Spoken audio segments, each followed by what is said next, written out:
environment ہے, that played a very vital role. آج 82% Americans یہ چاہتے ہیں کہ یہ جنگ نہ ہو. آج میجورٹی آف Americans نے سپریم لیڈر کی شہادت کے بعد اس بات سے انہوں نے خفا تھے کہ امریکہ نے ایران کے اوپر اٹیک کیا. وہ سپریم لیڈر جن کو پچھلے 20 سالوں سے بے انتہا ڈیمونائز کیا گیا امریکہ کے اندر. And it has made them come together. And the Iranian nation, they have come together based on that. میں آپ کی طرف دوبارہ بھی آؤں گا. ایڈمرل صاحب یہ ذرا سمجھائیے گا کہ ایک تو چیز یہ تھی جو جس طریقے سے احمد بات کر رہے تھے اسی کو میں آگے بڑھاؤں گا. ایک چیز تھی انڈیورنس, کیونکہ انڈیورنس نہ ہوتی اور آپ کے پاس جس طریقے سے ظاہر ہے کہ جدید ترین فضائی دفاعی نظام نہیں تھا جو کہ اچانک آپ کے پاس اب آگے ہے, تو اس کی ڈیٹیلز میں ہم ظاہر نہیں جائیں گے. لیکن یہ ہے کہ دوسرا ریٹیلیشن, یعنی کہ آپ نے بھرپور تمام تر بمباری کے باوجود, یعنی کہ وہ بنکر بسٹرز مارتے رہے, ویسے بم پھینکتے رہے, لیکن آپ ریٹیلیٹ کرتے رہے.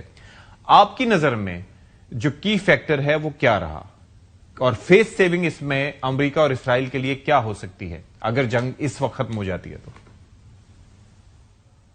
بہت شکریہ اشفاق, مجھے پروگرام میں لینے کا. آپ کے اور قوم کی خدمت میں عید الفطر اور یوم پاکستان کی مبارکباد پیش کرنا چاہتا ہوں.